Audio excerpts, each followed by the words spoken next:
Corvette's engineering legacy traces back to its inception, when the godfather of the Corvette, Zora Arkus Duntov, laid the groundwork for a relentless pursuit of automotive excellence. This commitment to innovation has been a defining trait throughout its history. Throughout its storied journey, only 5 individuals have held the prestigious title of Corvette Chief Engineer. Tadge Juechter stands out as perhaps the most influential since Arkus Duntov. Juechter's vision and leadership modernized the Corvette, steering it through 5 generations, and ultimately realizing Arkus Duntov's 60-year-old dream with the groundbreaking mid-engine C8. As we celebrate his remarkable contributions, let's take a look back at his journey. I was super proud of my dad. He was a fighter pilot. He used to come and speak to my classes. It was so cool to have the cool dad who'd come in and show like a slideshow of refueling over the Atlantic when he's flying to Italy. He would throw himself into situations where the outcome was not sure. We'd go hiking and he'd be, "Hey, Tadge, you think this is a shortcut going up this canyon? Let's try it." But that's the kind of adventurous sort he was. It wasn't always, let's just play it safe. I can only guess what Tadge was like probably in his youth, although I know he must have been taking stuff apart, checking it out, trying things out. Both he and I, in our younger days, were interested in blowing stuff up. What kid's not interested in destruction and carnage? Engineers are wired differently, and Tadge was the epitome of being wired differently. None of my parents and none of my community that I grew up in had engineers. I thought an engineer was the guy who ran the train. You know, it's just, so I had to find that position, and then I found it in college just by migrating towards courses I liked. At the University of Rochester, Tadge would pursue a degree in mechanical and aerospace engineering, where he graduated first in his class. And it was during his time in Rochester that he applied for a summer internship with General Motors. Well, I caught the attention of the people who worked in the manufacturing facility more than the product design, so I cut my teeth in one of the most challenging environments in the auto industry. And of course, when I showed up, you know, I had 0 experience at all. And they didn't give me a plant tour or anything. They just took me out on the floor and they pointed at a conveyor and said, "This thing's messed up. See if you can fix it." So you'd think the rest of the story would be okay. After that, I was gonna work for GM. No, it was the opposite of that. A good friend of mine was interested in working for General Motors. He was going for an interview. I said, "All right, I'll tag along with you. I'll practice at my interviewing skills." I had no thought that I would actually work for General Motors. And so I did the interviews. They ended up offering us jobs. I said, "You know what? I'll go with you. I'll go with you to Michigan. I'll do it for 2 or 3 years, and then I'll make my next career choice." Well, that was in 1979. By 1993, David Hill had become the Corvette chief engineer, and the door opened for Tadge with a brand new opportunity. Dave Hill, to his credit, when the 5th generation was starting to get staffed up, his thought was we should open the doors and try to get some fresh blood. We're going to need more people. I still thought it was a long shot, but I did bring a list of things that I thought needed to be improved over the 4th generation car and the 5th generation car. I brought that to the interview. I told him my list of things, and he said, "Well, that matches my list." When I began the Corvette race program, working for Dave was a young guy, Tadge Juechter, who had, I think, great vision and great ambition and great skill set. I think Dave recognized that right away. He was really Dave's right-hand man. You know, those two were always scheming and talking, and one of the few people that Dave really took under his wing and confided in. His job is to kind of integrate the whole vehicle, working for Dave Hill as the chief engineer. Integrated from a design perspective, engineering, manufacturing, trying to pull the entire product together. If there was something, that was more challenging than normal or whatever, you would get a visit from Tadge. He was usually always involved with the solution, I would tell you. I watched Dave earn his money, make a difference every single day, and cause the car to be great as an individual. And that showed me completely that your job is not what you define it as or what your boss defines it as. Your job is team success. Whatever it takes, your job is to get the best product into the hands of the customers. After Dave retired, Bob Lutz was kind of in control, and hearsay was that they weren't going to promote anybody or put any new to replace Dave Hill, so Tom Wallace was a natural plug and play, and we had actually started working on a mid-engine car.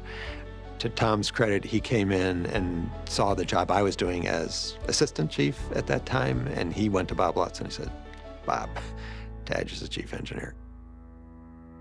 The transition was marked by continued success for the Corvette brand, along with a fresh and innovative approach to help take it to the next level. When I first met Tadge, I was a young engineer working on a computer, and it was the C5 body structure, and Tadge literally would spend hours with me at the computer looking at what we were doing, taking our next steps. How many assistant chief engineers spend that kind of time with you? When Tadge came to a meeting or you were able to have some one-on-one with Tadge, you were going to learn something, you were going to be inspired, and you're going to go off and probably develop something greater than you might have thought in the first place. He had superior intellect and engineering training and knowledge, but he had the ability to distill that into terms that anybody could understand.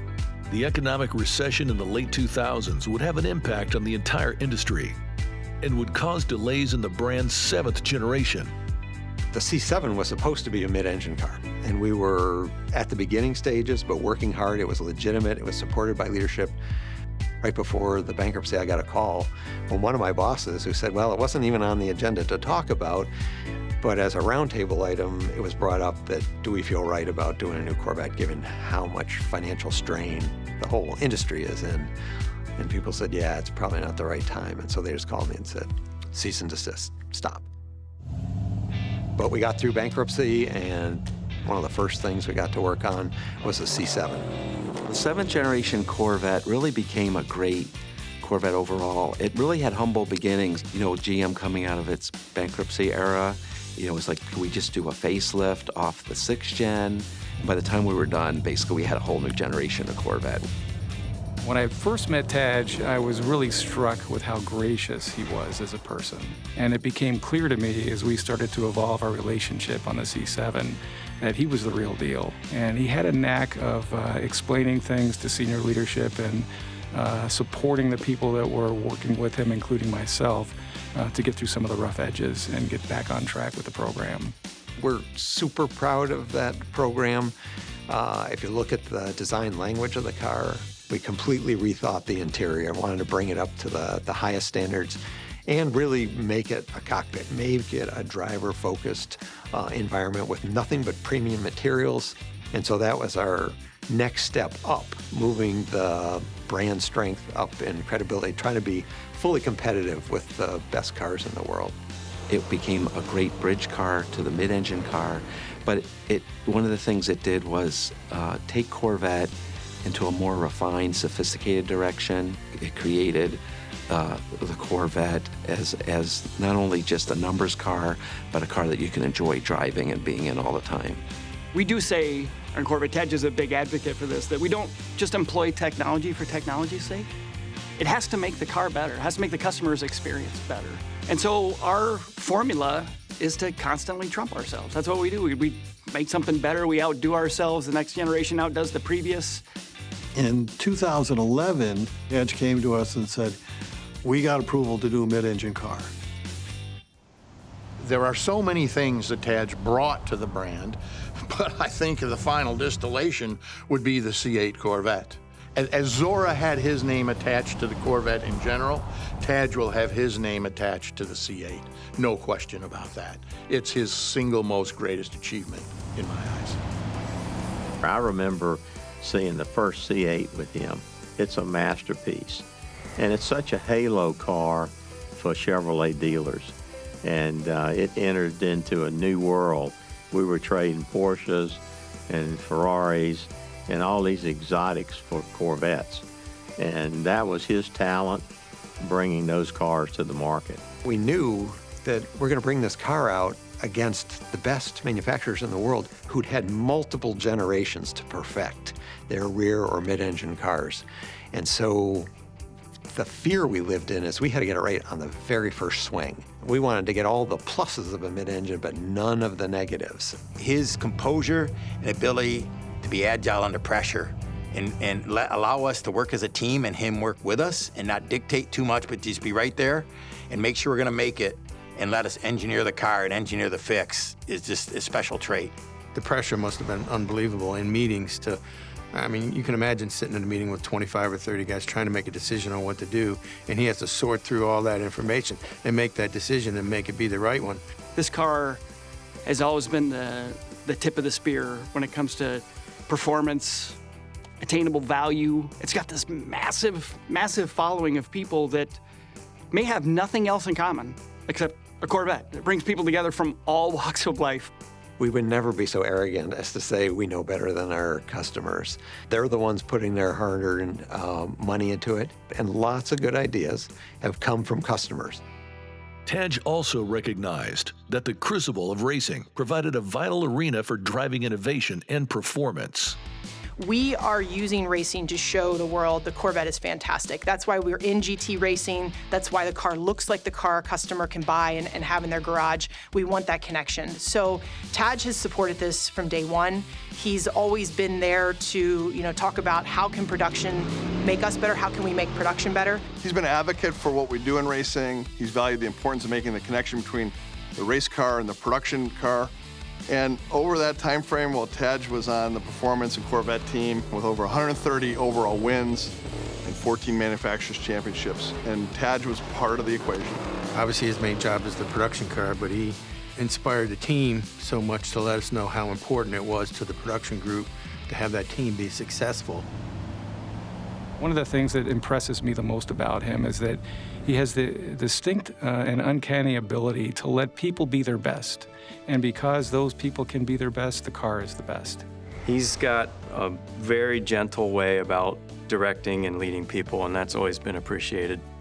Humble, approachable, and always composed. I worked with Tadge so many times in very high-stress situations. I've never seen Tadge mad. I've never seen him yell, never seen him raise his voice.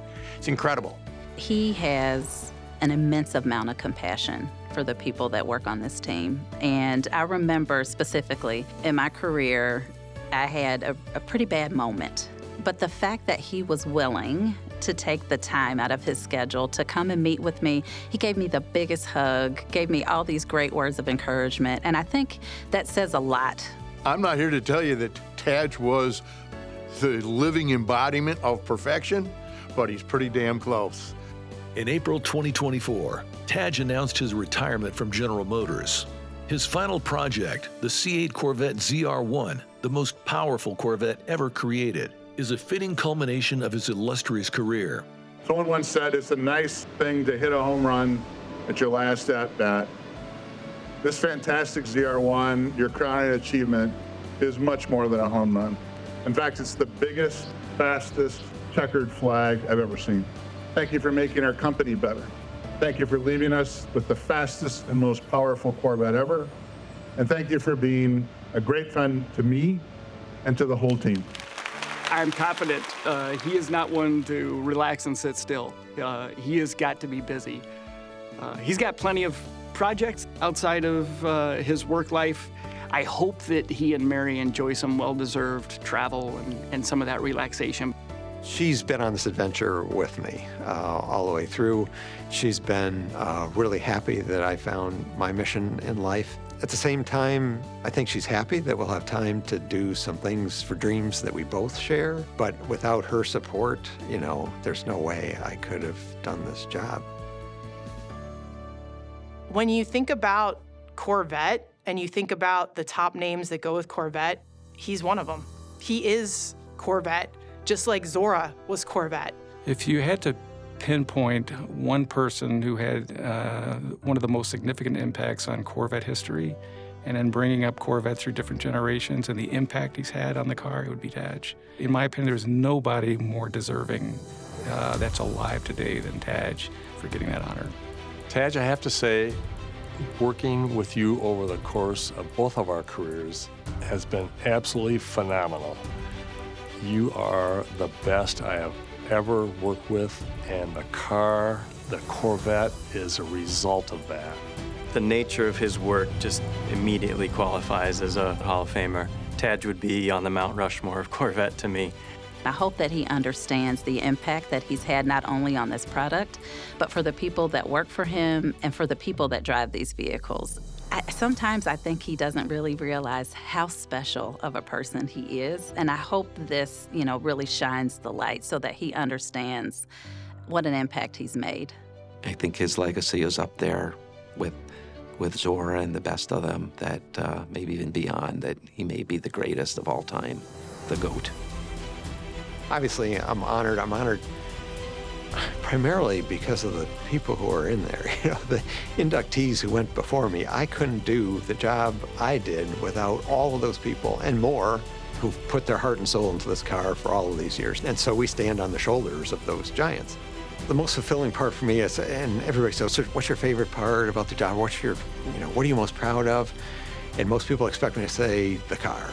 And we're super proud of the car. We obviously love the car, but I think the thing I'm most proud of is the team. Not only did he not disappoint, like you often hear when you meet your heroes, he exceeded.